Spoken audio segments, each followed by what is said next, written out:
welcome. Welcome to the Center of Addiction and Faith and our monthly webinar. We're excited to have you here again. I'm grateful you're all here with us today. We had a good number of folks register, over 275 of you.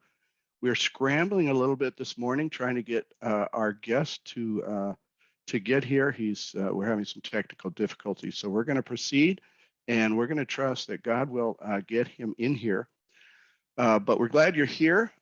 With so many of you here today, we'd love to hear where you're from. I invite you to go to your chat page and click on the chat button and just tell us your first name, what city or state you're from here today, so we can all get a sense for where everybody's joining from here today. It's been exciting to see this is a growing ministry. It's fun to see that, and we've actually been getting people from. I just see somebody from Canada here, but we've been getting people from far and wide, Africa and Pakistan, and folks from Brazil and Portugal. Anyway, a lot of interest in the topic, and I'm glad that we can be a part of that. I really am excited that faith communities can engage in this topic with us. So we have our topic today is addiction and relapse, a new paradigm for recovery. Our guest today is retired attorney and recovery coach Bill Messenger. He will tell us all about how we can greatly improve addiction recovery results.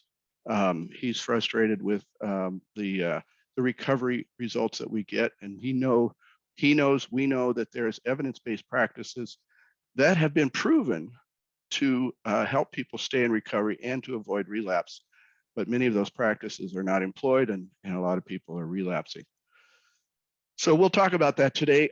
My name is Pastor Ed Treat. I'm the founder, CEO of the Center of Addiction and Faith right here. And we're trying to raise awareness among faith communities. We think the problem is awfully severe. It's gotten worse through the COVID pandemic. And bear with me just one moment. Anyway, good morning. We're glad you're here. It's good to see so many here. This is probably the most attended webinar I've seen since we've been doing this over a year. Our topic again today is addiction and relapse, a new paradigm for recovery. Our guest is retired attorney and recovery coach Bill Messenger, and he is working really hard to figure out how to get into this webinar, and he'll be phoning in, I guess, so we'll do our best with that. But he's going to talk to us today about how we could greatly improve addiction recovery results if we were to apply evidence-based practices that we know that do work, but don't get used today. And so my name is Pastor Ed Treat. I'm the founder and CEO of the Center of Addiction and Faith. We're trying to get faith communities engaged in the process of helping people get in recovery, to stay in recovery. We think faith communities could play a key role if they knew more and did more. And so that's our mission. If you have questions during our session today, put them in the Q&A, not in the chat, but the Q&A, and we'll collect those there until later in the webinar, and we'll have a chance to allow for some back and forth with the speaker. And then meanwhile, you put those questions in the Q&A and we'll get to them later. Following our 1 hour discussion today, we will have a post-webinar discussion on a Zoom meeting. Rebecca is going to put a link in the chat page. Please make a note of that, copy it, paste it somewhere so you can get into the meeting afterwards. A lot of people are missing that meeting because the meeting ends and they didn't have the link. Grab that link and secure it somewhere now so that you can join in a good lively conversation for 30 minutes following the presentation today.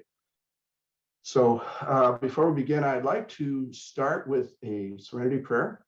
I'd like you to join me for a moment of silence to consider those who suffer from addiction, and we'll follow that with a serenity prayer.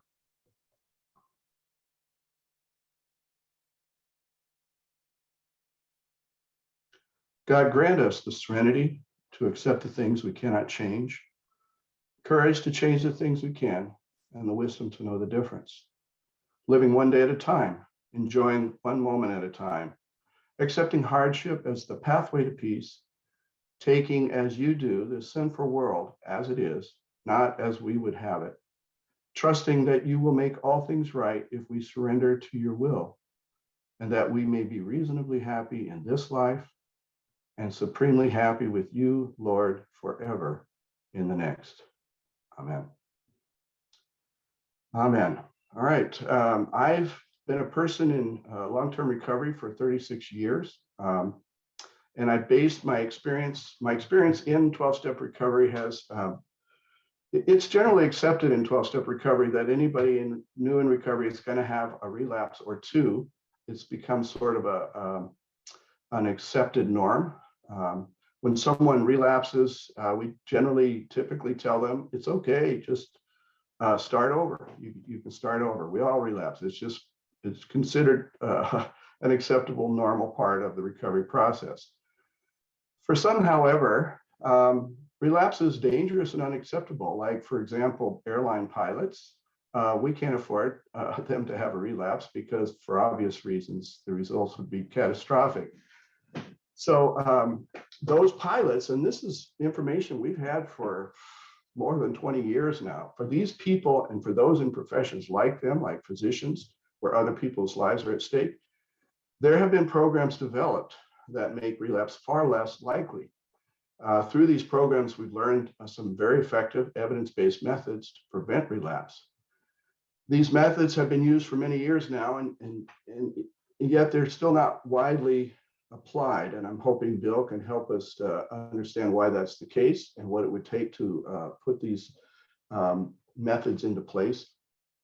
These days now, with fentanyl appearing in almost all the drugs in the street, relapse following treatment is becoming increasingly dangerous and a matter of life and death.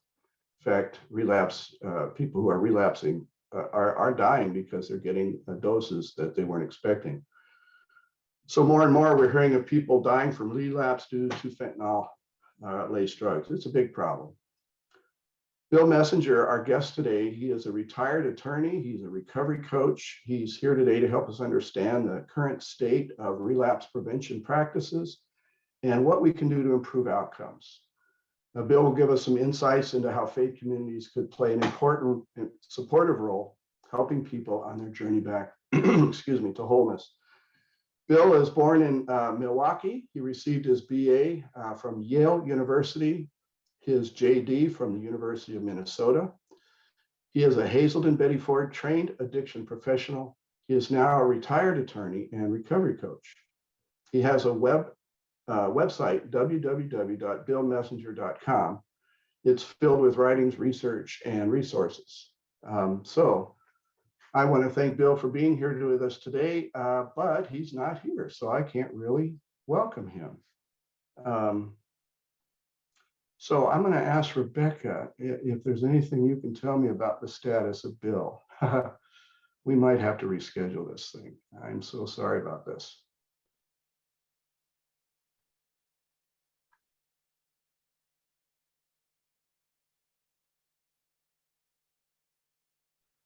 All right. So I've done a little research into Bill's work, and I'm going to ad lib until we can get Bill here. When I started out in the ministry, when I went to seminary, I went there because I felt like I could be someone who could help other addicts who turned to the church for help. And what I found was really disappointed. I found the church really wasn't and hasn't been interested in that. I heard about some pastors getting together in Chicago, and they were in recovery. And I thought, oh boy, I'd like to be a part of that. So I drove out there and joined up with this group. There was about 35 pastors, ELCA, Missouri Synod pastors, getting together. Here, Bill, but me. So I'm going to be quiet, let Bill talk, and then I'm going to figure out how I can listen to what he's saying. So Bill, I apologize. I apologize for the delay. I'm really sorry. We had some signals cross here. So I am, as I think Ed mentioned, a alcohol and drug counselor and lawyer, retired, and I went to treatment in '95. And first treatment, I was age 50. Came from a long line of alcoholics in the family. Family business was a big issue. People always had enough money, so they always had a roof over their head, and they could still drink. And so I eventually, in my own personal life, began drinking too much. I had several traumatic events that I was kind of drinking on, which I shouldn't have done. I should have gotten therapy, but I ended up going to treatment, and all of my treatment peers relapsed. This is in 1995. I went to Hazelden, and then I didn't figure out what was wrong. I thought people just went to treatment and then they stopped drinking, which is not the case. Very, very high relapse rates, but I didn't understand that. So a couple of years later, I saw the Hazelden Bulletin had a headline: "Airline pilots soar to recovery." Airline pilots had a 94% recovery rate at 2 years, which is a very, very high rate. And I was surprised to see that because all the people I'd known, as I mentioned, had relapsed, and I didn't know a lot of people in recovery in my family, et cetera. So it turned out airline pilots were having a different kind of program than everybody else, and that is one that requires a lot of accountability after treatment. They're drug tested, there's recovery management, there's a whole bunch of things they have to do in terms of going to therapy sessions, AA meetings, other things that are required. They have to have outside doctor approve all of their medications, things like that. So it's a much, much better program. And I decided that I would make it my life's work to try to bring these concepts to families who are not pilots, not doctors. Doctors also have high rates.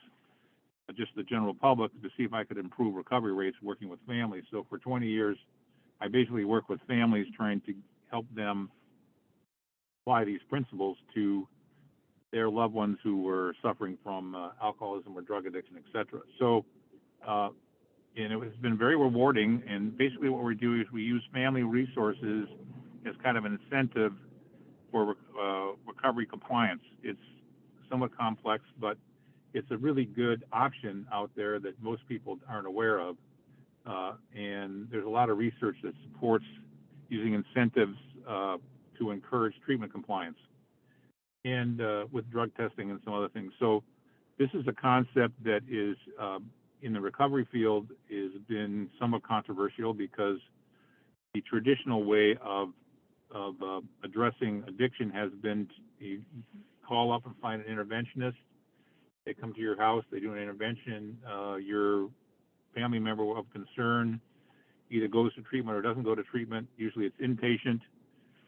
And then they're referred to AA, or family members go to Al-Anon, and that's kind of it. And it's one of the reasons we have such a high relapse rate is because that system is not working and it's out of date. And so when you, as a pastor or other person who might come in contact with a family member who has a question or concern about addiction or mental health, I think a common response has been this, to refer people to AA, Al-Anon, et cetera. And the new approach now has been to try to engage people in different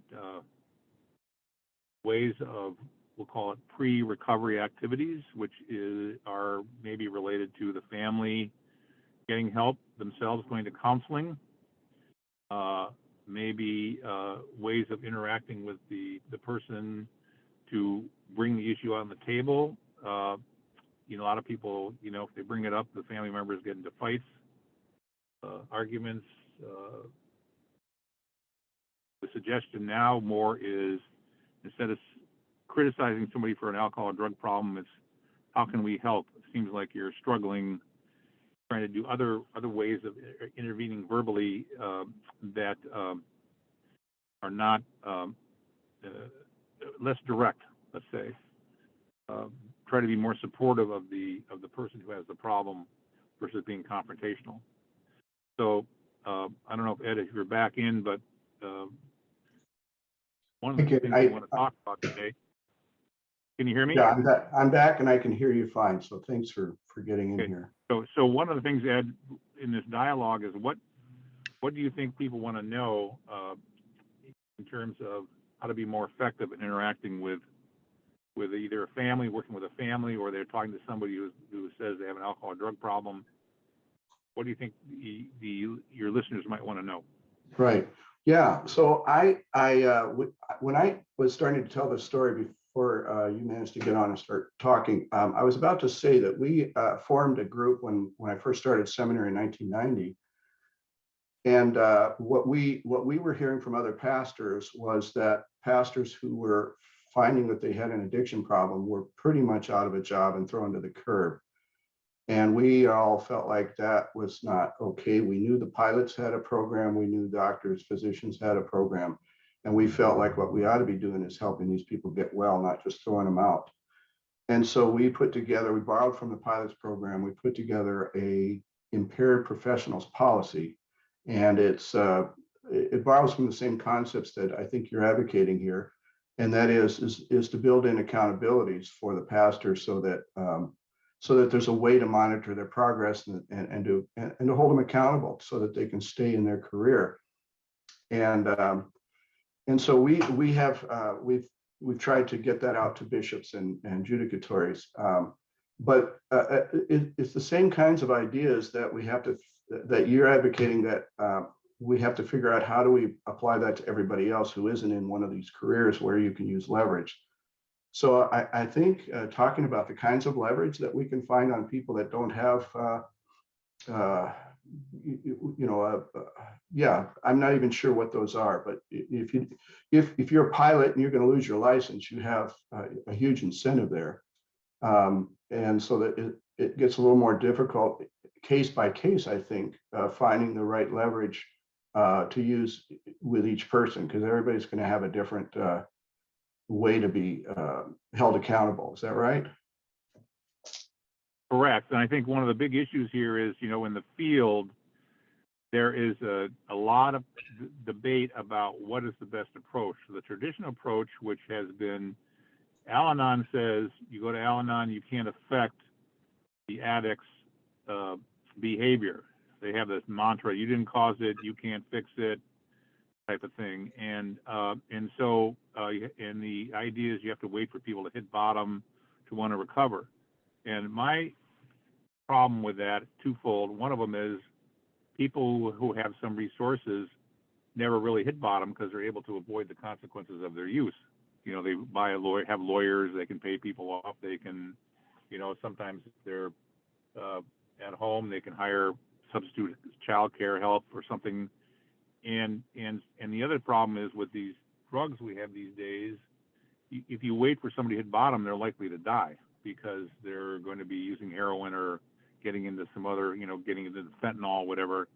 And so I myself don't think that that's not a successful way of approaching addiction, is to just wait for the person to hit bottom and have them take responsibility for their own recovery, which is the other part of it is, don't drug test people, make them, they're responsible for their own recovery. They don't need any oversight. So that's one view versus what we're talking about, Ed, which is a much more proactive effort by the family, where they understand that addiction is a process where it takes up to 6 years for somebody actually motivated to get into recovery. And then it takes another 3 or 4 years for them to actually get stable. And that may involve a variety of different treatments, inpatient, outpatient, perhaps detox, counseling, recovery coaching, whatever. And we just keep being persistent, not give up. I mean, that's the other side of the coin that, we're talking about here. So. Right. So a lot of people get out of treatment before they can get out. A lot of times, I know this is different in every scenario, but maybe it's changed. What I understand is people have to put together a recovery plan. And then in most cases, it's up to them to follow that plan. What I know from being an addict is if I'm holding myself accountable to anything, I'm not reliable. I need accountability, and I think God designed us to live in community and hold each other accountable. And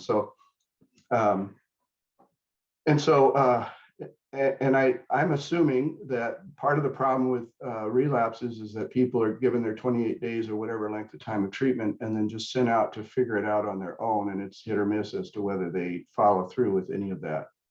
And so with nobody holding them accountable to their recovery plan, chances aren't very good they're going to succeed. Yes, I mean there's the whole issue of post-acute withdrawal syndrome, which affects people emotionally and mentally. There's the problem of environmental cues. You go back to the same place that you were drinking or with your buddies, whatever, but you're not drinking. Eventually, you'll get the urge to drink. Very likely, if you're in a bar, people want to act as if they're normal. They don't want to say to their friends, "I can't do this, I can't do that. I've got to go to my meetings." They're embarrassed sometimes, particularly at work, to let people know that they're, can't engage in normal activities. And so, without that outside accountability, as you say, as an addict, I need a lot of supervision and discipline, and that I learn over time. But it helps to be, have somebody else that you're, holding yourself responsible to. So. Well, and it goes against the grain of most people dealing with addiction, because as addiction progresses, you become more and more isolated, and you find ways to get away from those that hold you accountable for things. So you have a natural resistance to being held accountable. And that's part of, I think, the challenge is to get past that and I mean, confront recovering people to say this is part of the process of getting well, is being held accountable. But I think it's human nature to resist accountability. I think it's even biblical. I agree. It's biblical. It's biblical, human nature. So another interesting point I find is that, when people think about, oh, we have a problem, what are we going to do about it? The American Society of Addiction Medicine has, 6 criteria for evaluating how people need help. And one of them is, of course, the degree of addiction. But there are other things like, are they a danger to themselves or others? It means, where they need to be in treatment, or can they try to recover in the community? It's other factors are things like what are their recovery resources, living environment. Is the living environment supportive or negative? Work environment. Then there's also the preference of the person. Are they willing to go to treatment, or what are they willing to do? And I think oftentimes that latter point isn't overlooked, because the old model has been, if you have a problem with alcohol or drugs, we tell you what to do, and you have to do it. And if you don't do it, tough love, you're on your own. And the new model more is like, let's engage the person in where they are with their resistance, and try to work with them where they are, how they define the problem, and then you put in some accountability factors if they fail in their approach. So there's a whole new way of thinking about this that I think people need to be aware of. Right. So I know there is some treatment processes out there that have have tried to do some of this post treatment management. Can you tell me how that? I mean, I have no idea how effective that is. I don't know if it's a new thing or if it's been around a while. But I know in my conversation with you, you have some issues with it, with how it's being practiced. Well, I think the model that's ideal is the pilot doctor model, and what they do is the airlines hire someone to manage pilot's recovery. The medical boards have people who supervise the doctor's recoveries, and those are basically independent of the person.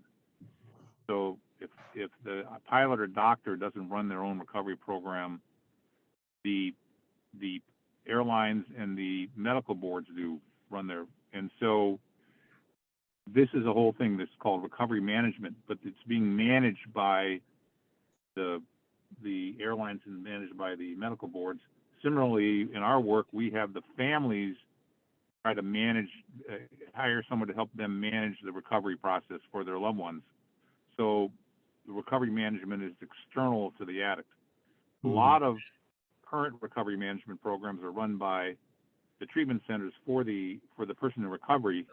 And so if they don't like what's going on, they can always stop doing it or pull releases or whatever. They can just quit, which is oftentimes what happens. So recovery management is really excellent. It involves, usually reporting to somebody, usually some drug testing, reporting on compliance. Am I going to meetings? Am I not going to meetings? Am I seeing a therapist? Am I getting exercise?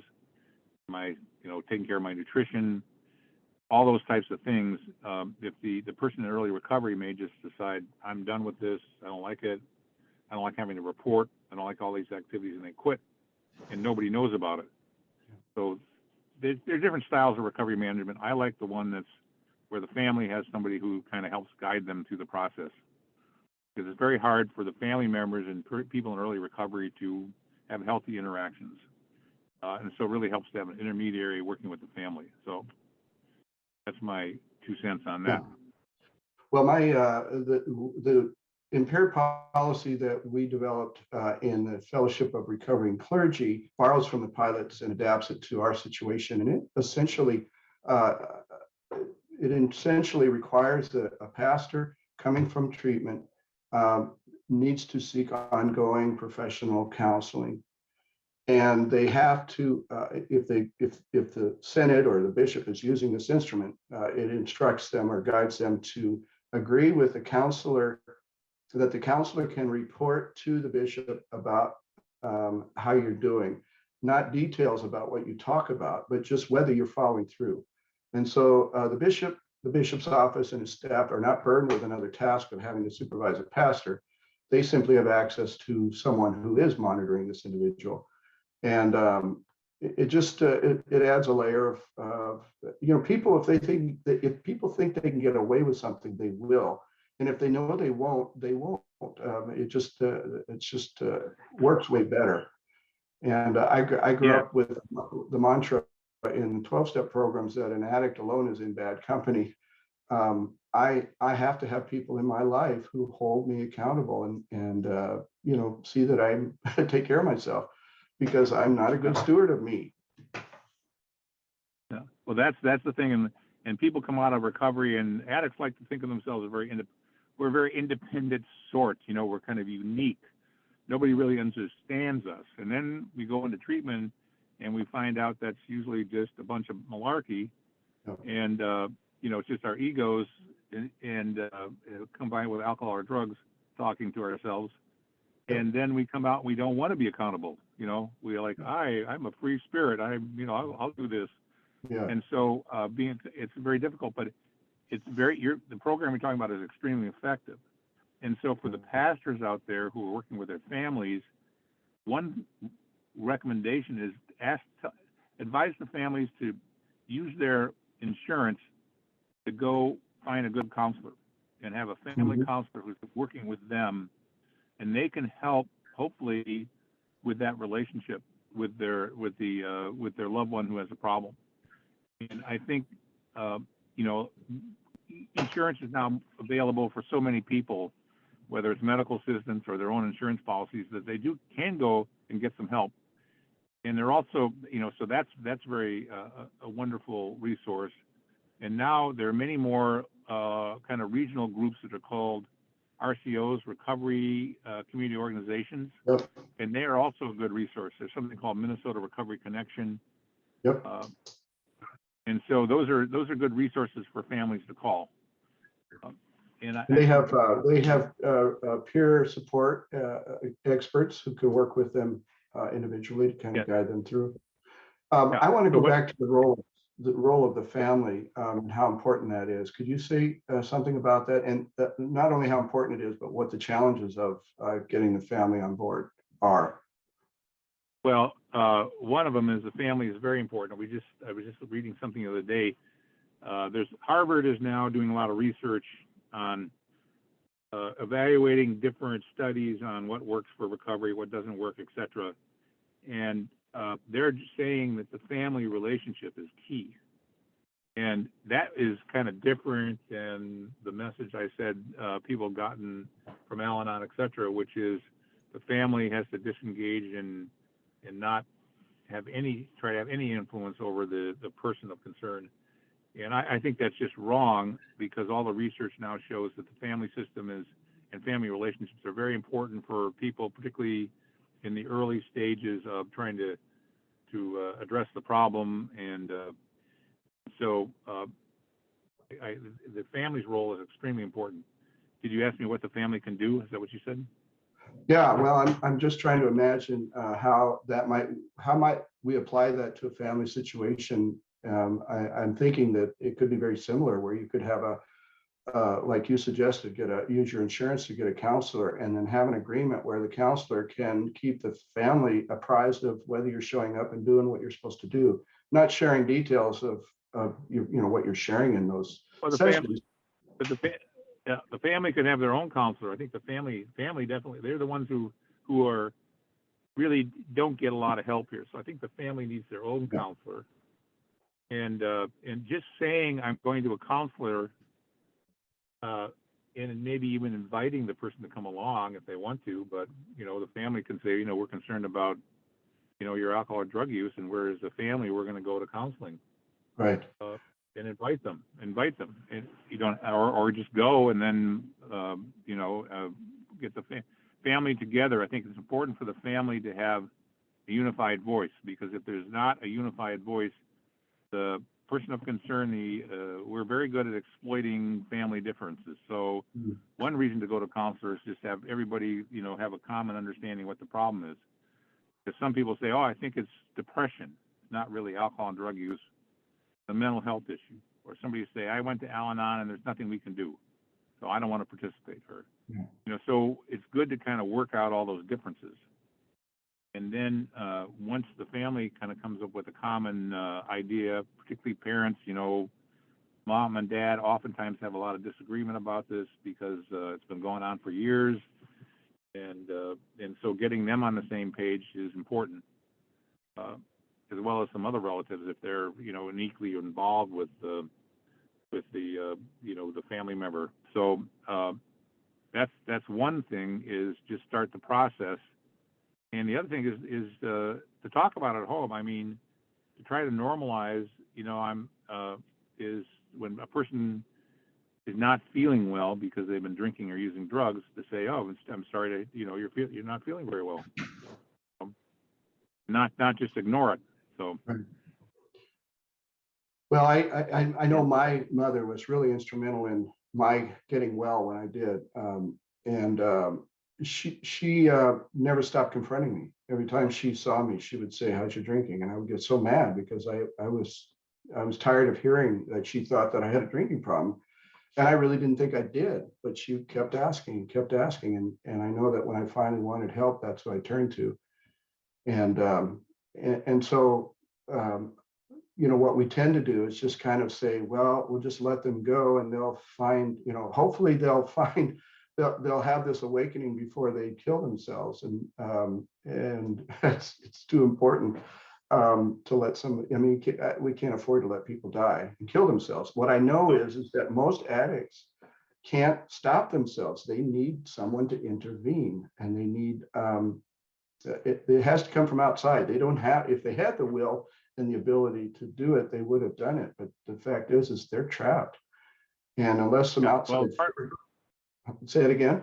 The thing of it is, you can appear normal, 20 hours a day, and for 4 hours you can be completely gone, or 6 hours or 10 hours, and then get up and start your day again and think you're okay. And that's not, you're stuck in that cycle and you don't know how to get out. You have no idea how to live without drugs or alcohol. Right. So, and you tell yourself it isn't the drugs or alcohol. You tell yourself that there is something wrong, but you just need to get this and this squared away, and it'll be fine, right? Yeah, if the world just treated me better. Yeah, right. Great. That's right. Yeah. Oh, and we missed something there. I said, what can families do? Well, I find that a family can say to somebody, if they're need some help somewhere, they're not, maybe they've lost their job or something, they can say, you go to treatment, get that going, maybe we'll help you with an apartment as long as you're complying with the treatment recommendations. A little bit of incentives here and there, but it has to be like conditional, which is, you're complying, we'll help you. The worst thing you can do is give money in advance of people agreeing to be compliant and with their recommendations, which is, somebody says, why don't you give me, I need money for rent. Can you give me money for rent? That is not a good transaction, from my point of view, without putting some conditions on it. And that's where the family can create some of these incentives. So it's basic behavior modification, what we're talking about. Right. Well, and again, the disease comes with denial for the addict, but it also comes with denial for the family. And I think that's part of the challenge, isn't it? Because my experience as a pastor is people come to me and they say, so-and-so has a problem and they want me to go fix it. And I'm saying, no, you need to fix it. And here's some steps you can take. And they're like, but we don't have the problem. That person does. And, why do I need to look at myself? Families don't understand. And I think what the term has become is the identified patient, that when there's an addict in a family, it's sort of an indictment against the whole family because the whole system is dysfunctional. And one of the person presents as an addict is really a symptom that the whole family is not well. So if there's an addict in your family, that means everybody in that family's got issues that need to be addressed. And that person getting treatment is a great opportunity for this whole family to get well. That was my family's experience. It started with one of us and it snowballed, and now my whole family is in recovery, and it's been quite miraculous. And that's very well put, because oftentimes families will say, or they'll be told, it's not your problem, it's his problem or her problem, and it really is a family system, this issue. How can we get the family system to change from something that's been either directly or indirectly supporting addictive behavior to something that supports healthy behavior? How can we be a family that is, taking positive action for everybody so that they can all feel better about themselves and get the support they need? Yeah. And for healthy lifestyles. So that's the big challenge, and the goal is to get people engaged in that thinking, rather than just blaming somebody. So. Well, and I think it's enormously helpful for everybody in the system to understand what they're dealing with, because that knowledge really changes how you think about it and how you respond to it, because most people are working with a lot of ignorance about what addiction is and how to respond to it. Yeah. For me, it was pretty a big moment of grace when I finally did go into treatment, still thinking I didn't have this problem. And then I read the big book, I watched some videos, and I went, oh my gosh, this explains everything. And that knowledge gave me the power to understand it better. It's transformative. I've got a lot of questions here. Go ahead. Okay, so let's go. Go ahead. I was just going to say, for me, I knew I had a problem. I just didn't know how to stop. Right. I couldn't. I needed help stopping. So. Yeah, but saying I need help is the hardest. I mean, you just can't bring yourself to say it, right? Saying I need help. Can't say it. I know. It's shameful, very shameful. Yep. Yeah. Okay, what's the question? And terrifying too, because you've come to rely on this thing that that you might have to give up. Okay, what let's see here. From Inba Inbarosu. Where are you from, Inba? I'd be curious to know. The question is, what would look like the term usually, let me see here. What does it mean to raising the bottom? That term, raising someone's bottom. We all know what that means. I mean, how would you explain that to someone? Okay, so that's in the big book. It's psychological, emotional consequences as well as actual consequences. So somebody gets arrested with a DUI. Does the family come in and pay their legal fees, or does the family say, you've got to take care of this, and we're not going to help you unless you get a full evaluation and go to treatment? Or using incidents as opportunities to raise the issue and get help, or do you cover them up? So raising the bottom is creating consequences or helping people suffer, allow them to suffer the consequences of their use, rather than, in the standard many years ago was the spouse calling up work and saying, so-and-so has the flu, they can't come in today, when they're actually hungover. Right. That would be, and so the old days, the fear was, usually it was stereotypically the husband who has to work. If he loses his job, and, in the 50s, women didn't work, what are we going to live on? So it was a high incentive to cover up. So raising the bottom is is either like not supporting people who are using, or not ignoring it and letting people suffer some of the consequences of their use, or other instances, if there's people who are supplying money or support to somebody saying, we just can't live with this anymore unless you do something. So, Right. Yeah, I can share an experience from my own life, and that was when I hit bottom, and I was in Lake Tahoe, California. My family was in Washington State. My older brother had been through treatment, and he and my mother were trying to get me help. I phoned home crying for help, and my mom said, "Well, then we'll come and get you and find the help that you need." And then they went to a 12-step meeting, and everybody there said, "No, don't rescue him. Find him a treatment center, and then tell him that's his option." And they called back the next day, and I was so disappointed. I wanted to be, I wanted them to come in and save me. They said, "We found you a bed in a treatment center." I was like, "No, I don't want to do that." But they said, "That's all we're going to do." It was the hardest thing my mother ever did, but it was the best thing she ever did for me. It saved my life by saying, "No, I'm not going to rescue you." yes, and that is, and then with the option, yeah, and that's one. Yes, okay, let's leave it there. What's the next question? Yeah, someone's asking you to describe, this is Ginger Morgan. She's asking you that you describe the contingency management incentive-based system of intervention treatment. Do you understand? Well, we kind of talked about that a little bit. I think the contingency management is around the example. It would be there's a lot of evidence that people who get out of treatment for cocaine addiction or whatever, if they're given little rewards for attending meetings, it increases compliance with attending meetings and other activities. They may get a gift card from Target or a bus pass or something, and so that would be an incentive for complying with going drug testing or attending all the activities in your program plan after you're released. With higher end families, it may be paying some rent. So you usually have somebody else managing, independent of the family, the incentive program. So it's a common practice in treatment courts, for example, for the participants. If they're doing what they're supposed to do in treatment court, they'll get a little reward. Doesn't have to be much. Again, the Target card, the bus pass, whatever. So it's a little, kind of hard to explain in a lot of detail here, but that's essentially the essence of it. It's giving little rewards for treatment compliance. Well, we touched on this. Yeah. Well, so maybe in the post conversation we can play with that a little bit further and talk about that some more. Okay.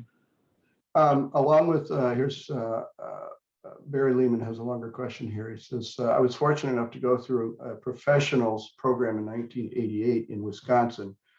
That even though as a pastor, they and my district president required the same follow-up as the doctors who went through with me, it worked. Where it got difficult was after the first 2 to 6 years. That is another time for different supports. I've been working on that with my Mastering Recovery Long-Term Sobriety. I'm in 100% agreement with Bill on his thoughts. The old ways do work, but not for as many as we would like." And so I think that sort of fits with some of your writing that you write about the stages of recovery. Oh, yes. You mean you're talking about stabilization? Right. There are different supports needed at different stages. Yeah, I think it's at stage. The problem is after about a year, usually with people who are kind of committed, they get kind of a rush. Is you're not using, you feel a lot better. You're doing, program, going to meetings, going to counseling, going to your aftercare groups, and then all of a sudden, at a certain point, 6 months to a year, you go like, where's the party? Where's all the fun? And it takes a while to develop, a different kind of relationship with people and what you think is makes you happy. Yeah. And because you're moving from a drug-induced happiness to relationship-based happiness, And at 2 to 5 years, that's tough. You know, that's a high relapse. I stayed in my aftercare group for 3 years. So I think it's important to be going to groups, going to counseling, having those relationships, having a positive life plan that you kind of follow. So we say, you know, you want your lifestyle to fit your recovery, not your recovery to fit your lifestyle. So you come up with a kind of a routine activities, I think, that, you know, are rewarding. And if you can stay with that routine from years 2 to 5, it's really important. Hmm. I think it's really 5 years of recovery myself. So it's a long haul. Yes, it is. Yep. And I know that just anecdotally that often people that relapse and come back into the meetings or whatnot, want to get start over again, often say the first thing that happened is they stopped going to meetings, and in other words, they start to disconnect and have one less place that they're accountable, and then that's just a journey into more, you know, that's just the first step toward isolation and non-accountability. And the more you think you can get away with something, the more you will. I think it's also, it's a default. If you're not proactive, it catches up with you. Yeah. No way to put it. Yeah.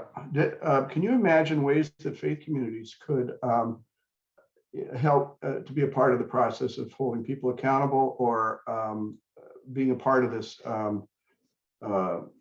case management?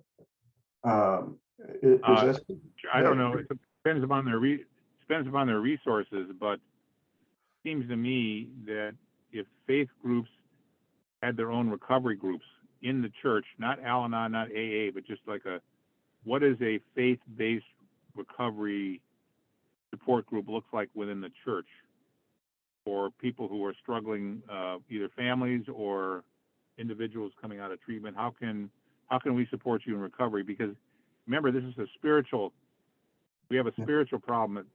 That's the essence of it, is a spiritual problem. And a lot of people don't like to talk about that too much, but that's, you know, it's unless you have a spiritual awakening, unless you have a transfer, we're talking about transformation, all the stuff that is very, it overlaps completely. And the spirituality doesn't necessarily have to be religion per se, but sense of, you know, the universe, whatever. And I think churches, if they could possibly, you know, have somebody on staff who has had some training in running support groups, that would be very helpful. So, right.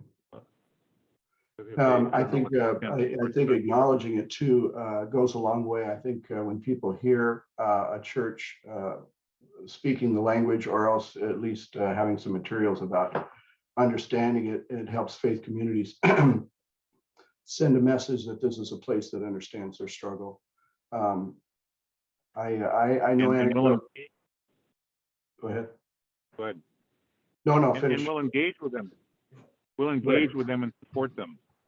You know, yes. Engage with them and like talk about their issues, concerns.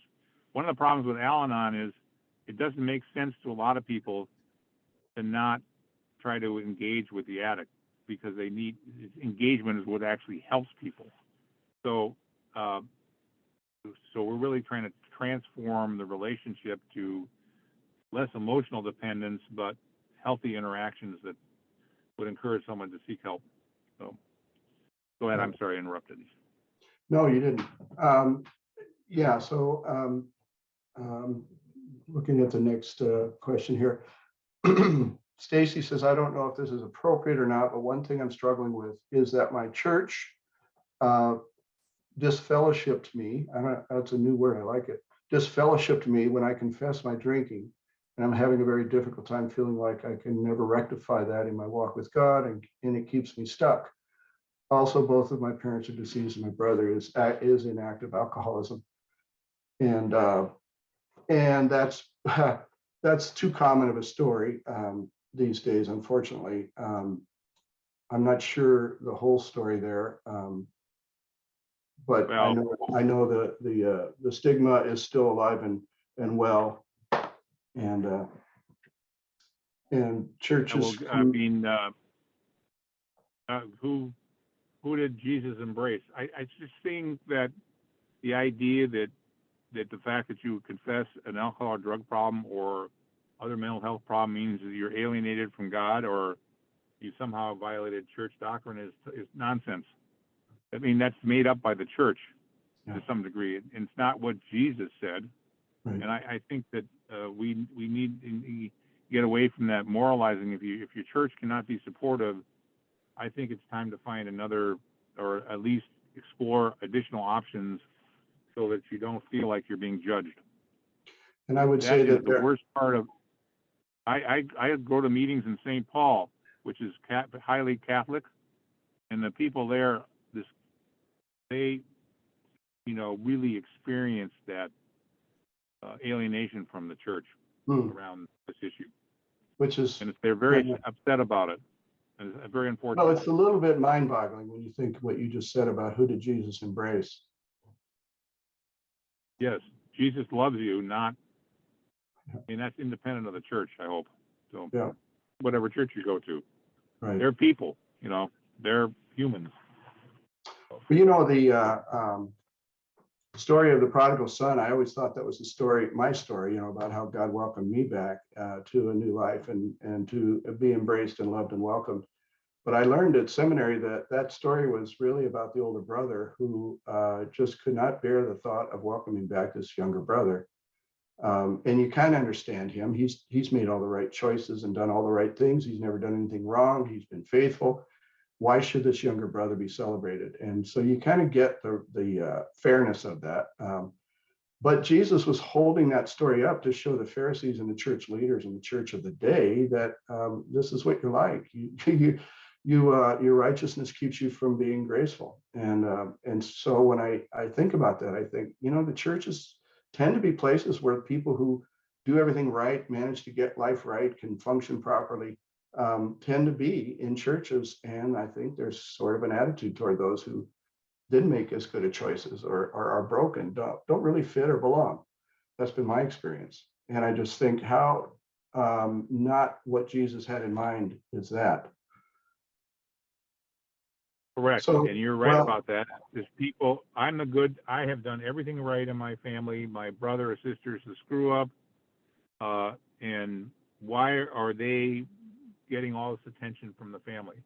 Right. And I don't get, I've been, and so that's definitely there. I see that over and over again. Yes, the prodigal son is about the son who didn't cause trouble more than anything else. So.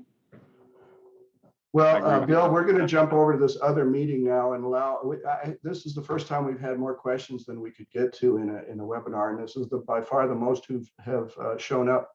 So it's an important conversation, and I'm glad we're having it. I don't know if you're in a position to jump to anywhere to a meeting, or if you'll still be on voice, Bill, but we may have to figure that out when we get over there. But can we continue this? Well, not really, because I need to clear this for a 12-step meeting that's going to happen. But I think Rebecca can help you get over to that other meeting, if not on video, but at least on voice. And Rebecca, if you would post, Rebecca, if you would post the link for the Zoom meeting following this, we're going to close this meeting in about 2 minutes. So if you'd like to continue the conversation and get some of those questions answered that you didn't have, I didn't have time to get to, please come over there. It feels like there's a lot to talk about here. So that link has been posted, and thanks everyone for being here. I want to thank you, Bill, for being here and for hitting this curveball that I threw at you today. I called Bill 2 minutes before, and I said, "Are you ready to go?" And he said, "For what?" And I said, "Ooh, the webinar." And he said, "That's next month." I said, "No, it's in 2 minutes." And so, Bill, thank you for your flexibility and willingness to jump on here. I'm so glad you were available. I would have been in big trouble had you not been. So thank you for being here. No, I'm sorry I messed up. But anyway, I hope it was helpful. And well, we don't know for sure if it was your mess up or mine. It could have been me telling you the wrong dates. People know that I'm well, we'll not worry about that at the moment. We have to blame somebody, don't we? Well, I'll tell you, we'll blame whatever, old age. Okay. But you've got a wonderful resources on your website for Thank people. you. Yeah, I appreciate that. Yeah, it's exciting. We need to we need to put something about this on the website. You and I can talk about it, okay? Okay, that sounds great. Adding Um, something. All right. all right, we'll see you over at the Zoom meeting. I have a couple quick announcements and then we'll jump over there. Please, again, thank you, Bill. Check out his website, billmessenger.com. Plan to be at our next conference. Our conferences are amazing. We will be having our fourth one, October 6th, 7th, and 8th at the Hilton Airport in Bloomington. Details will be forthcoming, but watch for them. If you don't know, those dates were changed. We realized that our conference was on a date that was not going to work. So we've changed to 6th, 7th, and 8th. So if you've marked your calendar, you want to change that to October 6th, 7th, and 8th. This webinar will be recorded and available on our free smartphone app and our website and on our YouTube channel. It's loaded with that app I just told you about. If you go to your app store and look for Center of Addiction and Faith, everybody goes on about what an amazing resource it is. It's meant to be tools at your fingertips to help people who struggle. There's stuff on there, all kinds of stuff on there.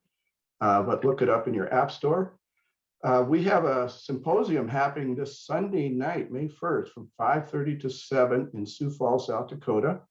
Featured speakers are Timothy McMahon King, author of Addiction Nation, and Michael Borwak of Traverse Counseling. And we have a panel of 5 people who are doing work in faith communities, talking about how they're able to help faith communities do good ministry with this topic, with this issue of addiction. So the symposium is designed to inspire faith communities to engage in addiction awareness ministry. I'm going to put a link in, or no, Rebecca, can you put that link in there for people wanting to register to attend that virtually? You can attend in person as well if you like.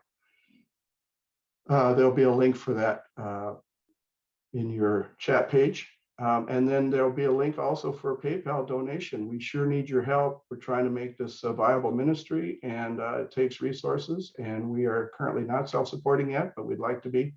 Anything you can do to help us, there's a link there too to make a donation.